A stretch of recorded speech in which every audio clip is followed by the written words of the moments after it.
3 ans, Yann Leonardi est devenu une référence dans le domaine du marketing en France. Sur sa chaîne, il décrypte les meilleures stratégies d'entrepreneurs, d'artistes et même d'influenceurs connus du monde entier. Toutes ces analyses se font grâce à un modèle utilisé à la base en gros marketing et notamment dans le milieu des startups. C'est le fameux framework ART. Un framework qui permet de comprendre les étapes de la croissance d'une entreprise, et dans cette vidéo, Yann nous explique comment l'appliquer pour développer sa chaîne YouTube. Alors, installez-vous confortablement parce que c'est le moment de décoder YouTube. Je vais essayer d'être très simple. C'est-à-dire, en fait, c'est d'abord un acronyme qui représente différentes étapes. Mais ces étapes, voilà, faut pas voir ça comme des étapes chronologiques, il faut voir ça plutôt comme une grille de lecture qu'on va venir apposer sur une activité quelconque. Ceci étant dit, donc je reprends la définition des différents points de l'acronyme. Donc acquisition, donc c'est quand quelqu'un va découvrir votre truc. Activation, c'est quand il va comprendre la valeur ajoutée de ce truc pour lui, et il va, très important, il va l'expérimenter. Voilà. Il va peut-être pas expérimenter la valeur totale de ce que ça peut lui apporter, mais il faut qu'il y ait une notion d'expérimentation pour qu'on ait l'activation. La rétention, c'est le fait qu'il va revenir, il va rester en contact avec votre entité. La recommandation, c'est le fait qu'il va, d'une manière ou d'une autre, que ce soit par le bouche à oreille, donc d'une manière volontaire, ou d'une manière involontaire, et on va en parler parce qu'avec YouTube c'est involontaire, il va faire des actions qui vont faire que son action va permettre de montrer ou de rendre visible à d'autres gens l'entité, et revenu, on l'a évoqué, c'est l'argent qui rentre. L'argent ou l'influence ou tout ça. En fait, très simplement, comment les gens arrivent, ok, est-ce qu'à un moment ils ont compris ce que vous faites? C'est très bête en fait quand on le voit comme ça. Parce que s'ils n'ont pas compris, en fait, ils vont pas revenir. Voilà. Et puis après, en fait, ce serait bien qu'ils reviennent. Parce que c'est chiant de tout le temps chercher un nouveau mec. Et puis, en fait, quand il est là, vu qu'il est revenu, ce serait pas mal qu'il fasse des trucs pour qu'il ait... Je sais pas, il pourrait en parler à d'autres gens pour qu'ils reviennent, tu vois. Et puis à la fin, c'est ce serait bien que ça nous rapporte quelque chose, ou que ce soit de l'influence ou de l'argent. Voilà, dit comme ça paraît beaucoup plus évident. Mais en fait, moi, ça me fait penser, le modèle ART, comme tu dis, ça a été inventé ou théorisé en 2008. Mais en fait, c'est depuis la nuit des temps, c'est ce qui fait que quelque chose fonctionne. En fait, c'est juste comme tu le dis, c'est de se poser la question, pourquoi ça marche? Parce que les gens nous découvrent, ils nous testent, ils testent le produit, ils reviennent, ils en parlent, ça fait de l'argent. Effectivement, 2008, on a mis ce fameux framework, mais ça existe depuis la nuit des temps. Bien sûr, mais en fait, tu vois, moi, avant que ce truc existe, j'avais pas compris. C'est qu'en fait, ce truc m'a permis de formaliser la compréhension de la croissance. En fait, c'est juste un modèle qui permet d'avoir une grille de lecture. Ok, alors, très bien. Je pense qu'on a bien compris ce concept, ce modèle ART. Aujourd'hui, Yann, comment une chaîne YouTube peut se développer grâce à ce modèle? C'est quoi le ART d'une chaîne YouTube? Si on commence par le premier, donc qui est l'acquisition. Alors, l'acquisition, c'est de découvrir ta chaîne, donc découvrir ta vidéo, ta chaîne. L'activation, et c'est là où on en revient un peu à ça, c'est que l'activation, ce serait, en théorie, comprendre la valeur que peut apporter ta chaîne pour le viewer. Donc, qu'ils comprennent où tu veux en venir, en gros, c'est ça, qu'ils comprennent où tu veux en venir, et qu'ils se disent, d'accord, ok, je vois ce qu'il peut m'apporter lui. Et ça, en fait, quelle action représenterait le plus cet état-là? Parce qu'en fait, c'est vraiment un état on-off. C'est-à-dire que autant la rétention et le referral, c'est des choses qu'on veut faire répéter, on veut que les gens reviennent, les gens qui font du referral, qu'ils en fassent plusieurs fois. Autant là, sur la partie acquisition, activation et revenu, on est sur l'ordre du funnel. Donc on est sur des petits funnels chronologiques, puisque une fois que quelqu'un a été acquis, qu'il a découvert, il ne peut pas se désacquérir, vous voyez, désacquérir. Et c'est comme l'activation, une fois qu'il a compris, en fait, il faut tout faire pour qu'il comprenne rapidement, enfin le plus rapidement possible, tant qu'à faire, où vous voulez en venir, voilà, et ce que vous pouvez lui apporter. Et du coup, là, l'idée, c'est de se dire, quelle action est la plus représentative de ça? Parce qu'en fait, en vrai, on peut se dire que quelqu'un serait activé s'il regarde, je sais pas, il regarde une première vidéo, il fait « Ah, c'est cool », il enchaîne une deuxième, entre la deuxième et la troisième, là, il a bien compris. On pourrait se dire c'est ça. 3 vidéos, c'est... Ouais. Par contre, c'est pas quelque chose qui est super facile à traquer. Ouais. Donc du coup, on va se dire, bon, par contre, qu'est-ce qu'on a d'autre comme autre action qui pourrait représenter ça? Et en fait, encore aujourd'hui, le fait de s'abonner Mmh. est une action qui représente bien le fait que quelqu'un a eu une expérience notable, intéressante et qu'il a envie. En fait, le fait de je m'abonne, ça veut dire j'aimerais bien être au courant des prochaines vidéos. Alors on sait Ouais. tous les trois que ça va pas se passer forcément comme ça. C'est pas parce qu'il est abonné qu'il va forcément voir les prochaines vidéos. On est d'accord. Mais par contre, il y a quand même ce réflexe-là qui est encore ancré dans les usages. Ouais. YouTube. Donc J'aime ce que je vois, je comprends l'intérêt, donc je m'abonne Ouais. pour en avoir plus à l'avenir. donc au niveau L'activation, ça de passe par l'ac regarder plusieurs vidéos, mais ça passe aussi par ce qui se passe quand il arrive sur la page d'accueil. C'est-à-dire que du coup, pour s'abonner, il doit souvent, on va aller voir la vitrine, quoi. mmh. Il y a ça qui joue aussi. C'est une partie de notre boulot, ça, avec nos clients, c'est de leur faire comprendre que être compréhensible, être clair dans le message, que ce soit sur la page d'accueil, à l'intérieur des vidéos, la consistance qu'on va avoir entre les différentes vidéos de la chaîne, c'est tout ça qui va amener à cette fameuse étape d'activation en fait. Et c'est pas simplement parce qu'on a fait un contenu intéressant ou qui était bien et que le reste on le bâcle que ça suffit pour que les gens comprennent la valeur ajoutée en fait. Ouais, il y a une Et grosse. ce que j'aime bien donner comme exemple, c'est cette histoire des 3 vidéos. Je trouve les 3 vidéos, c'est plutôt ouais, une bonne base. C'est que très souvent, on va venir sur la vidéo pour une raison externe. Je vais venir sur ta vidéo sur PNL parce que je connais ce groupe et ça m'intéresse. Et dans la vidéo, je vais découvrir autre chose. Je vais découvrir qu'il y a Yann Leonardi qui parle de art et que c'est super intéressant. Ok, je vais aller voir une deuxième vidéo sur un autre sujet, mais je retrouve le art et Yann Leonardi. Ah, ok, je commence à avoir un point commun. Je regarde une troisième vidéo et je commence à me dire, ok, à chaque fois, je vais avoir du Yann Leonardi et du art. Et c'est pour ça que je m'abonne. C'est pas pour PNL, pour le style français ou pour les autres sujets, les autres thématiques que tu vas aborder. C'est ce tronc commun, cette personnalité qu'il y a derrière et cette expertise ou ce savoir-faire. Et c'est là où vous, en tant qu'entrepreneur ou en tant qu'entreprise, vous devez identifier ce point-là. Et c'est ce point-là qui va constituer le branding de votre chaîne.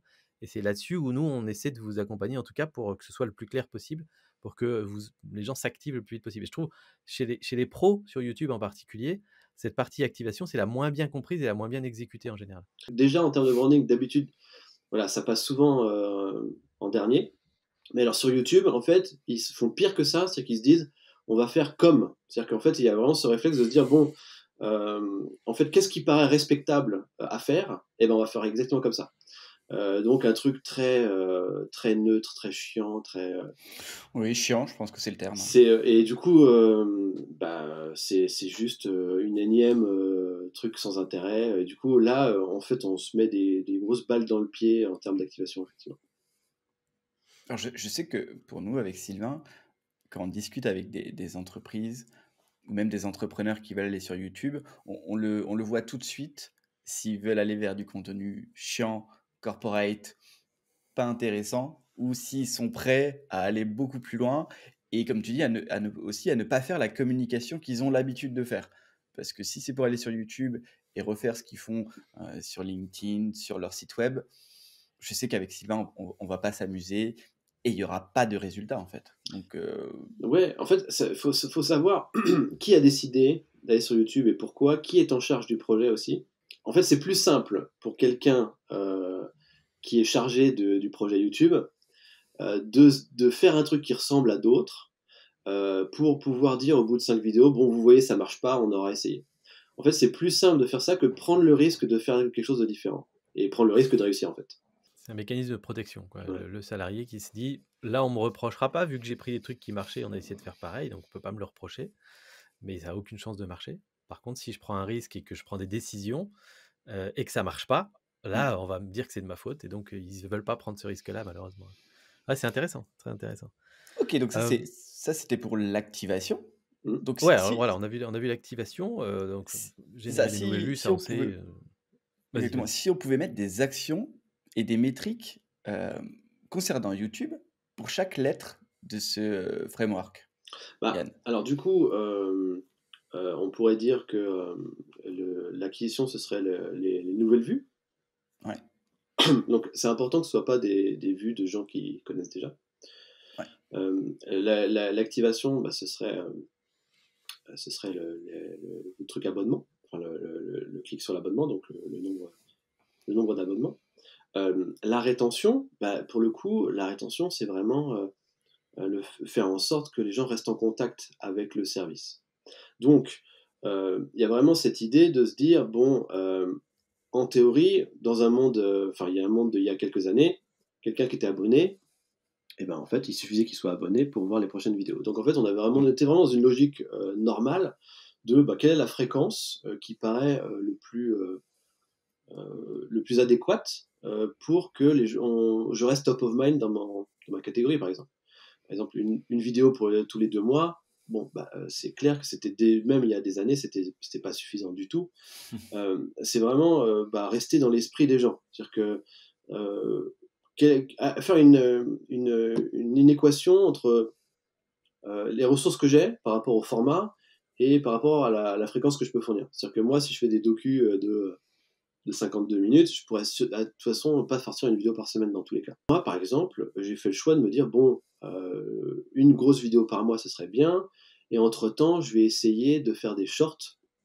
Voilà. Même si forcément, c'est pas encore un usage qui est complètement en vase communicante. C'est-à-dire que c'est pas tous ceux qui regardent des vidéos longues qui regardent des shorts et inversement.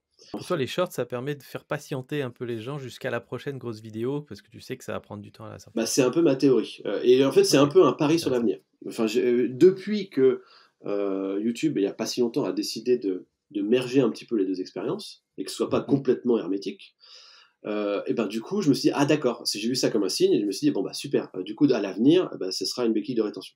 C'est un peu mon truc. Mais sinon, voilà, je serais curieux de savoir ce que vous en pensez d'ailleurs, mais sinon, effectivement, le truc, c'est, en fait, si j'ai bien compris, arrêtez-moi si je me trompe, il y a une période glissante qui fait que si quelqu'un ne regarde pas un de vos contenus pendant X temps, je crois que c'est 30 jours, en fait, il repasse en nouveau viewer. Spectateur unique. Voilà. Alors que s'il continue à le voir des trucs pendant les 30 jours, il reste en returning viewer. Donc, en fait, il est dans la rétention, quoi, on va dire, en gros comme ça. Donc, si je voulais m'adapter un petit peu à l'algo de YouTube, je ferais en sorte que les gens essaient de voir au moins un truc dans les 30 jours glissants, quoi. Ok, très intéressant. Et donc, comment toi tu fais après donc ça, c'est un outil que tu utilises, mais comment tu fais dans tes vidéos? Est-ce que tu fais des choses dans tes vidéos en particulier pour donner envie aux gens de retourner voir les suivantes quand elles sortiront? Cette rétention de vidéo après vidéo, justement. Non, je fais rien. Tu crois que tu fais rien, peut-être, mais en tout cas, tu fais rien rien de conscient pour donner envie aux gens d'attendre une prochaine ou autre. En fait, non, je mise tout sur la qualité. Voilà. En espérant que tu fais bien quelque chose. Ouais, en espérant que ce sera attendu, quoi. C'est vraiment ça, quoi. C'est ce que c'est la meilleure, enfin, en tout cas à mon sens, c'est la meilleure preuve de rétention. Le meilleur outil de rétention, c'est la rétention, c'est-à-dire la courbe que YouTube va vous montrer, qui fait que waouh, cette vidéo, en fait, il y a 60% des gens qui l'ont regardée jusqu'au bout. C'est que clairement, je leur ai donné beaucoup de valeur, qu'ils ont apprécié le voyage, et que donc très probablement la prochaine vidéo qui sortira, ils auront très envie d'aller cliquer dessus. Alors, c'est ce qu'on met derrière la qualité du contenu. Alors c'est hyper intéressant ce que tu dis, parce que déjà ça fait le pont entre rétention modèle art et rétention dans une vidéo. C'est le même terme, mais c'est pas la même signification. Donc la rétention dans une vidéo, comme tu l'as dit, c'est le fait de regarder jusqu'au bout, enfin le plus possible. Il se trouve que moi je voudrais ajouter une couche au modèle art qui est la couche engagement. C'est-à-dire que si le modèle art est le moteur de la croissance, l'engagement est l'essence du moteur. En fait, si vous arrivez à toucher aux émotions, vous allez créer plus d'engagement. Cet engagement va faire que vous aurez donc plus des taux d'activation supérieurs, des taux de rétention supérieurs, taux de référol, ça on en reparlera après. Mais du coup, on comprend bien que l'engagement va optimiser tous les taux de passage sur le modèle. En fait, plus j'ai engagé les gens sur une vidéo de 52 minutes, plus ils sont engagés pour ma prochaine vidéo. Plus ça va durer longtemps ce niveau d'engagement. Vous voyez ? Oui. Donc ça aura un impact sur ma rétention, ma vraie rétention.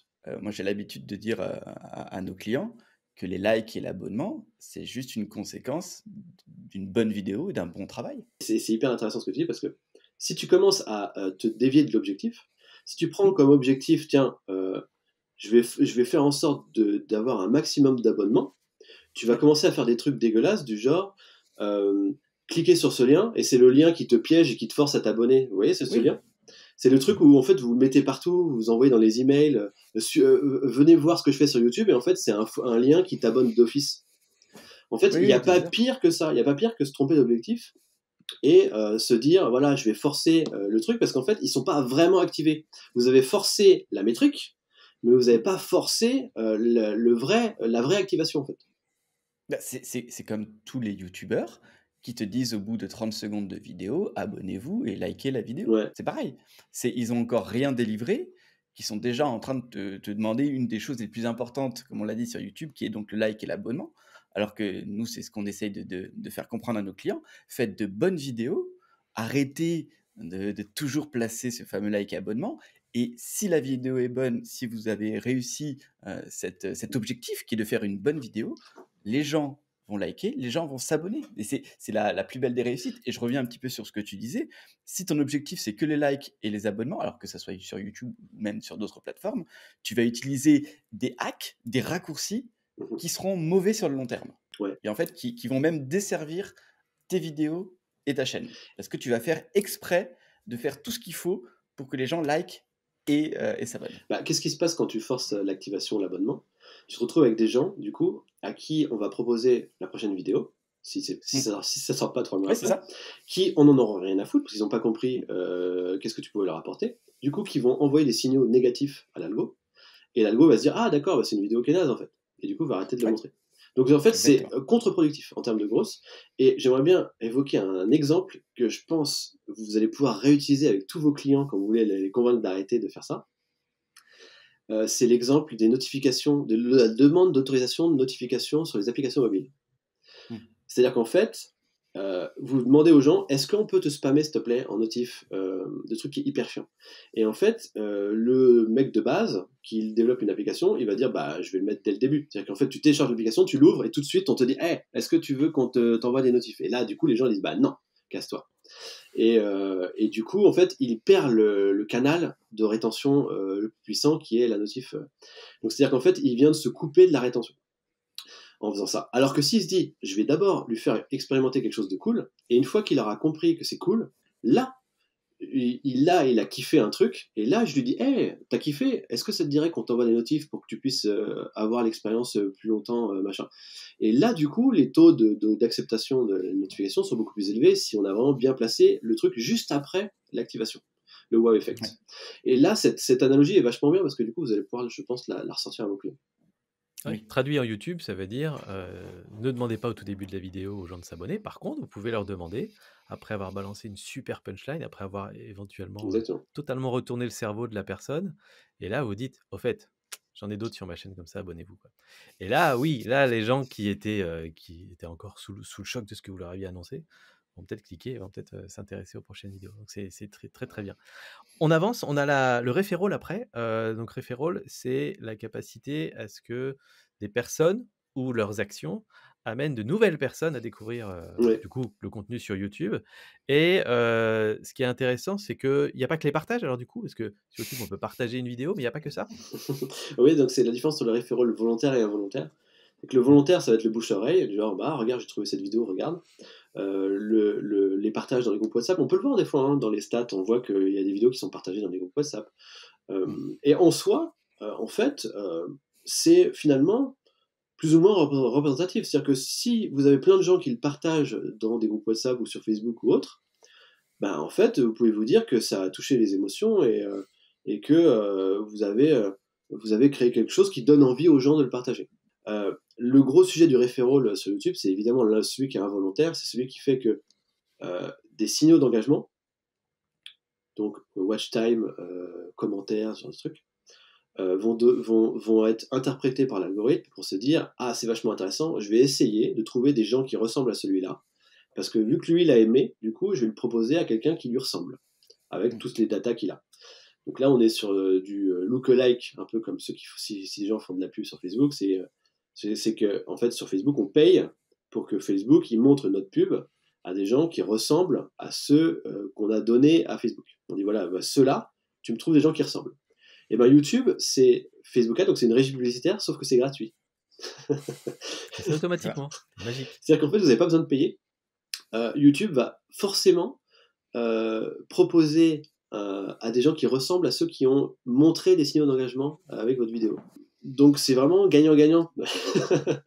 Oui. Ah, il y a quand même une condition, c'est qu'il faut que les statistiques soient bonnes. C'est-à-dire que si le contenu est mauvais, Bah, en fait, YouTube ne va c'est pas bien s'embêter à sûr, aller chercher des gens, des mais en lookalikes. même Donc, temps, alors que sur Facebook, on peut pousser un contenu bah, c'est ce que je dis. dégueu et voilà, C'est ce que je en dis, payant. c'est que si les stats sont pas bonnes, bah, en fait, c'est que ça n'intéresse pas les gens. Donc en fait, quand je parle de gagnant-gagnant, c'est vraiment sur ce niveau-là. C'est-à-dire que ben, on va pas forcer à montrer des trucs qui ne sont pas désirés. Du coup, c'est la triste réalité qu'on se prend en pleine face, quoi. C'est-à-dire que notre contenu n'intéresse pas les gens, donc il faut faire en sorte que ça les intéresse, quoi. Donc en gros, maximisons les signaux d'engagement et du coup, on aura du referral involontaire. Très bien. Et si on passe au dernier R qui, je pense, va intéresser beaucoup de monde, le revenu. Ouais. Comment on fait pour YouTube pour générer des pépettes? Et notamment, est-ce que c'est rentable au bout d'un moment finalement d'avoir passé autant de temps à créer des vidéos, éventuellement avoir payé des prestataires qui vont te faire du montage, qui vont te faire des trucs comme ça? Ou est-ce que finalement c'est pas pour tout le monde? Bah, après, il y a les modèles classiques propres à YouTube, qui sont du placement de produits, AdSense, ce genre de trucs. Faut savoir que moi, AdSense, je l'ai négligé pendant longtemps, à tort, parce qu'en fait, j'avais entendu parler que c'était 1 centime les 1000 vues, et du coup, en fait, je pensais que c'était 1 valable que 1 € pour une les... vue, ouais. Ah, pardon, j'avais entendu que c'était 1 € les 1000 vues, et je pensais du coup que c'était valable que pour les YouTubeurs mainstream qui faisaient des millions de vues. Et en fait, c'est pas du tout le cas pour les niches, en fait. C'est-à-dire qu'en fait, moi, je suis sur une niche marketing, ou business, je sais pas comment je suis identifié. En tout cas, les pubs qui apparaissent sur mes vidéos, c'est des pubs d'infopreneurs, un truc comme ça. Et comme ils sont des millions à se battre pour faire monter les enchères, je me retrouve avec des CPM à 20 €. Donc c'est-à-dire que c'est 20 fois plus que ce que je croyais. Ouais. Donc c'est pas négligeable du tout, en fait. Et Ouais. quand vous faites voilà, quelques centaines de milliers de vues, bon bah voilà, je parle même pas de centaines de milliers, mais quand vous faites 100 000 vues, vous voyez, c'est honnête, quoi. Alors ça paye peut-être pas tout, mais voilà, faut absolument pas faire une croix là-dessus. Et je parlais avec Shubham Sharma. C'est lui qui m'avait dit, mais tu laisses plein de thunes sur la table, mec. Et lui, ça lui faisait des revenus réguliers, ça lui payait plein de trucs, quoi. Donc bon, il y a ça, c'est peut-être pas l'objectif quand on a un business, hein, bien sûr. Ça dépend des niches aussi. Mais ça dépend des niches, en fait. C'est vraiment, Ouais. voilà. Moi, ma niche, il se trouve que, voilà, je savais pas que c'était... Mais ça dépend aussi de ton modèle économique ou de ce que tu vends. Parce que comme tu le dis, toi aujourd'hui, tu es ciblé par des infopreneurs qui veulent vendre leur formation. Mais imaginons que tu serais un infopreneur qui veut vendre une formation sur un thème qu'on peut retrouver sur 15 autres chaînes. Est-ce que ça valerait le coup de laisser tes concurrents mettre de la pub sur tes vidéos? Je sais pas. Aujourd'hui, toi, pour moi, tu es dans un domaine où tu es plus ou moins le seul et tu ne vends pas, enfin, ton modèle économique n'est pas de vendre de la formation. Donc, je comprends totalement que tu laisses la pub sur ta chaîne. Mais encore une fois, un infopreneur, pur infopreneur qui vend de la formation Facebook Ad, il y en a 15 000 sur YouTube. Si lui, il laisse sa pub, il laisse tous ses concurrents venir choper ses viewers. Et pour lui, Oui. je suis pas sûr que ça soit très, très, très bien de laisser de la pub. Ouais, t'as raison. Alors après, ça dépend où tu places ton revenu. C'est-à-dire qu'en fait, moi, j'ai utilisé YouTube avec un R sans le dernier R de revenu pendant longtemps. Ce que j'allais dire, c'est que le R de la plupart des boîtes ou des entrepreneurs, il va être comme ça, en fait. C'est ça. Oui, c'est ça. C'est pas les AdSense ou les partenariats ou l'affiliation c'est qui vont ça. te ramener un petit peu d'euros. C'est j'ai construit une crédibilité, une expertise pour que les gens ils aillent chercher Yann Leonardi sur LinkedIn, sur Google ou qui cliquent dans le lien dans la description, qui réserve un call et après le revenu il arrive à ce moment-là, quoi. Oui, c'est ça. Mais c'est vraiment une question de où est ta source de revenus. Et il y a le fameux R donc, dont parle Sylvain, et je pense qui toi, en tout cas, tu en as beaucoup bénéficié, tu l'as dit dans l'épisode d'avant, c'est aussi ce côté notoriété, crédibilité, autorité, et donc Ouais. j'imagine, tu as à un moment revu tes prix peut-être à la hausse pour t'aligner avec cette nouvelle visibilité, je veux dire, d'un coup, non? Oui, bien sûr. Oui, bien sûr. Alors, ça m'a apporté évidemment beaucoup de choses, mais c'est vraiment dans cette mécanique-là. C'est-à-dire que tout était pour l'optimisation de mon art principal. Et Et pour le coup, l'optimisation du revenu, enfin, dans l'autre épisode, on parlait un peu de l'effet gourou et de ce que ça crée sur l'autorité et l'expertise qui s'améliorait au fur et à mesure du temps, qui devenait vraiment très singulière et très, très pointue. Ça permet, bien sûr, déjà d'avoir plus de volume de demande. Et du coup, quand on a beaucoup de demandes, on augmente les prix. Et puis même, c'est une question de positionnement aussi. C'est-à-dire qu'en fait, moi, dans mon positionnement YouTube, justement, je me positionnais un peu genre je suis au-dessus, machin. C'était volontaire, tu vois. Je parle de trucs très techniques volontairement pour avoir l'air d'être un peu plus expert que les autres, tu vois. Donc du coup, je me sers de ça pour augmenter les tarifs de l'autre côté, tu vois. C'est de la valeur tu peux donner une image premium ou tu peux donner une image grand public pour tout le monde. Et du coup, ça va avoir un impact sur la façon dont tu vas vendre tes offres derrière. Soit tu te dis, je veux toucher énormément de monde et donc faire monter le nombre de personnes dans la boîte ou bien automatiser pour vendre des milliers de formations. Soit tu te dis, comme toi tu as fait Yann et comme nous on fait aussi, quelque part, nous, notre boîte, elle va rester petite parce qu'on l'aime comme ça. Et par contre, on veut aller chercher des clients toujours plus premium avec des prestations de plus en plus chères. Et des projets de plus en plus ambitieux parce que c'est ça qui nous excite aussi, quoi. Et ça, YouTube le permet parce que, comme tu dis, on peut doser le niveau de technicité de nos vidéos pour que les gens nous perçoivent plus ou moins comme étant la personne référence dans ce domaine ou bien juste quelqu'un d'autre qui parle de ce sujet-là parmi des centaines. Et dans ce cas-là, on joue plus le même jeu, quoi. Et ce jeu qu'on joue nous, il est super agréable parce que les gens qui nous contactent, ils savent qu'ils veulent bosser avec nous. Quand Orelsan il te contacte toi, quel que soit ce que tu lui réponds, il va te dire ouais non mais c'est bon, je suis déjà convaincu Yann, c'est avec toi que je veux bosser en fait. Il est déjà convaincu. Voilà. Ça. Et ça c'est génial, c'est royal et en plus ça filtre les bons clients et les clients qui vous connaissent déjà un peu. Le match est déjà fait, il n'y a pas besoin de se présenter. Enfin, c'est très agréable. Mais encore faut-il que l'entrepreneur ait cette vision de YouTube et cette vision aussi investissement qu'est YouTube. Parce qu'avec Sylvain, nous, ça nous arrive de temps en temps d'avoir affaire à des entreprises ou à des entrepreneurs où dès le premier rendez-vous, on nous parle de rentabilité. C'est-à-dire, je veux bien aller sur YouTube, mais les gars, dites-moi combien ça va me rapporter au bout d'un mois, combien ça va me rapporter au bout de 2 mois. Et là, dès le départ, et ça Sylvain il le sait très bien, dès le départ, je sais très bien qu'on n'ira pas plus loin. On n'ira pas plus loin dans le projet parce que c'est pas du tout ma vision, en tout cas. Enfin, c'est pas ce que nous on veut faire avec Sylvain. Et certaines personnes, pour eux, voilà, c'est je mets tant dans YouTube, je veux que ça me rapporte tout de suite et je veux que ça soit en plus traqué. Je veux le voir. Et non, c'est pour ça qu'on parle d'investissement. Quand on leur parle, on leur dit combien tu es prêt à investir dans le projet de développement de chaîne YouTube. Et pas combien tu veux récupérer de chiffre d'affaires au bout de 3 mois. Parce que, en fait, il faut que l'envie du test soit accompagnée d'une conviction. Et c'est un peu comme le branding, c'est-à-dire que le ROI du branding, c'est impossible à définir. Il faut être persuadé et avoir compris qu'un positionnement différenciant va avoir tel impact émotionnellement, tout ça. Et il faut avoir compris que YouTube, ça se joue pas, c'est pas une science exacte et que c'est un process et qu'il faut le prendre de telle façon.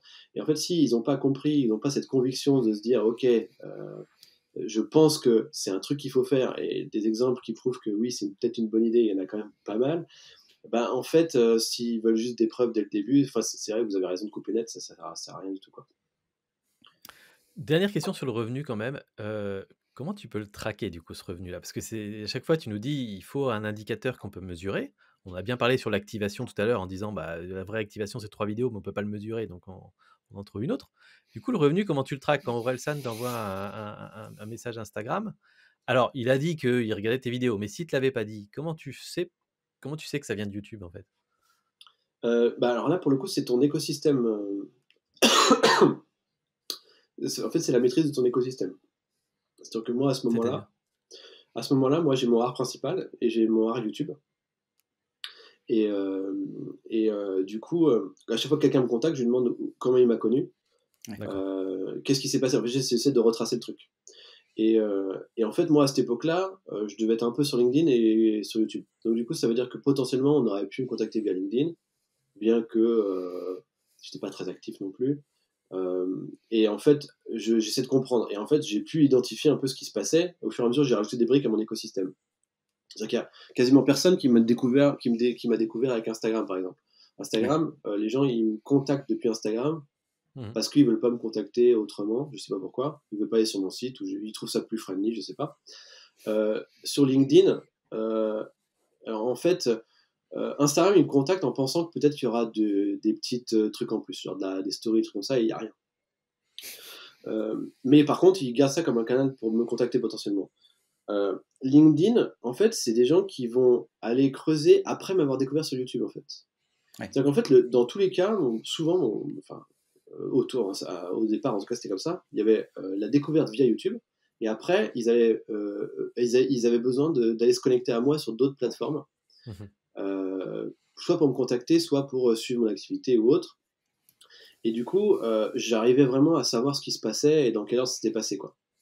Maintenant que j'ai vraiment un écosystème avec plein de mini-arts partout qui font du reach organique dans tous les sens, là, pour le coup, il faut maîtriser un peu plus ces funnels et voilà, dire, voilà, on a un lien traqué sur ma bio TikTok et en fait, on essaie de voir d'où viennent les gens et tout. Mais tant qu'on a un écosystème plutôt simple, avec un art principal et à la limite LinkedIn, YouTube, en fait, voilà, dans mon activité qui est consulting, c'est facile de leur demander d'où ils viennent. Donc c'est facile de traquer. Maintenant, si on a un truc un peu plus conséquent, là, il faut utiliser des liens traquables, savoir par où ils sont passés, et puis même après, je pense qu'il faut de toute façon renvoyer des questionnaires à ses clients, savoir où est-ce qu'ils vous ont découvert. C'est toujours la même chose, c'est-à-dire que le modèle art a pour but de comprendre ce qui se passe et comment on pourrait l'optimiser. Et donc, le but de la croissance d'une chaîne YouTube, comme le but de la croissance d'une activité de façon générale, c'est se rapprocher au maximum de la compréhension de ce qui se passe. Je dis aussi, YouTube fait partie d'un écosystème qui est plus gros que ça, en fait. Parce qu'effectivement, on peut te découvrir sur YouTube. Tu peux avoir des liens dans ta description de vidéo, voilà, partout, même des liens traqués. Mais il se peut que la personne te découvre sur YouTube et après tape ton nom sur Google, tombe sur ton site et en fait, tu ne le verras pas que cette personne était d'abord allée sur ta vidéo YouTube. Donc, voilà. Oui, ça c'est reste ça. un En fait, investissement les et ça liens, reste un écosystème, quoi. les liens traquables sont pas suffisants. Non. En fait, il faut faire le maximum pour vraiment essayer de comprendre ce qui se passe. On est en train de découvrir nous-mêmes d'ailleurs une mécanique un peu différente encore. C'est-à-dire qu'il y a ceux qui te découvrent sur YouTube et qui après te contactent par ailleurs et quand tu discutes avec eux, ils te disent « Je regarde tes vidéos YouTube depuis longtemps », comme Orelsan par exemple. Et nous, on découvre un peu un mécanisme inversé via LinkedIn, c'est-à-dire des personnes qui disent « Je demandais une recommandation sur LinkedIn, on m'a parlé de toi, je suis allé voir sur ta chaîne YouTube, vite fait, c'était solide, donc je te contacte. » Et donc, c'est des personnes qui ne connaissaient pas la chaîne YouTube, mais où la chaîne YouTube donne une image suffisamment bonne et suffisamment solide pour créer cette crédibilité. Et voilà, exactement. C'est on m'a recommandé, mais ça ne me suffisait pas, il fallait que je me fasse ma propre opinion. Je suis allé voir sur LinkedIn. Et donc, c'est quasiment. J'avais besoin de voir la personne, de l'entendre me parler et de me rassurer sur le fait que, cette personne, elle sait de quoi elle parle. Et ça, c'est quelque chose qu'on a de plus en plus et que je trouve assez intéressant et qui n'est pas souvent exprimé, en tout cas, dans l'écosystème YouTube entrepreneurial et que je trouve est vraiment important. Ouais. Ça fait autorité, Carrément. Pour conclure un petit peu tout ça, j'aimerais bien dire peut-être à celles et ceux qui nous écoutent là aujourd'hui, si vous n'avez pas encore démarré votre chaîne YouTube, vous avez deux possibilités. Une dont on a déjà parlé dans l'épisode précédent, c'est la formation qu'on a lancée avec Yann Leonardi qui s'appelle la Growth Chain YouTube. Donc là, c'est vraiment si vous voulez apprendre par vous-même de A à Z, développer votre chaîne YouTube, créer votre audience, votre image de marque, tout ce process, et on vous accompagne sur les étapes clés. L'autre solution, c'est ce qu'on fait avec Mathieu quand on accompagne des clients, où là, quelque part, c'est plus du one-to-one, on est avec vous du début à la fin, on fait avec vous, on fait même parfois pour vous certaines parties. Alors évidemment, le budget est plus élevé, mais pour vous, c'est beaucoup plus tranquille. Donc vous avez, je pense qu'il n'y a pas une meilleure solution, ça dépend un petit peu de ce que vous souhaitez faire et à quel point vous voulez être vous-même investi ou à quel point vous voulez déléguer. Mais en tout cas, n'hésitez pas, on vous met de toute façon les liens dans les notes audio, dans la description, et vous pouvez nous contacter sur nos LinkedIn, Yann Leonardi, Mathieu Germer, Sylvain Lepoutre. Est-ce que j'ai oublié des trucs? Non, je pense qu'on est bon. Vous sentez le mec qui veut fermer l'épisode avant qu'on arrive à 50 minutes, là, parce que c'est long quand même. En tout cas, c'est toujours un immense plaisir de causer avec vous, et avec Yann en particulier, vu que toi, tu es là aujourd'hui. Après Mathieu, voilà, c'est forcément. Non, mais moi, ça a Mais été un vrai plaisir parce que je suis Yann depuis quelque temps, que ce soit sur sa chaîne YouTube, que ce soit son podcast, quand je fais des longues routes en voiture en allant en Bretagne, par exemple. Et je te suis aussi sur LinkedIn. Et je t'ai même, j'avoue, j'utilise même ta tête de temps en Ouais, temps. j'ai vu ça. T'as vu ça, hein, voilà, vol d'autorité, voilà, quelque chose que j'aime bien faire. Donc, c'est un vrai plaisir aujourd'hui de pouvoir discuter avec toi. Et j'espère qu'on aura l'occasion d'en rediscuter un autre jour. Avec plaisir. En tout cas, c'était cool de parler avec vous. à bientôt. Allez, ciao! Salut!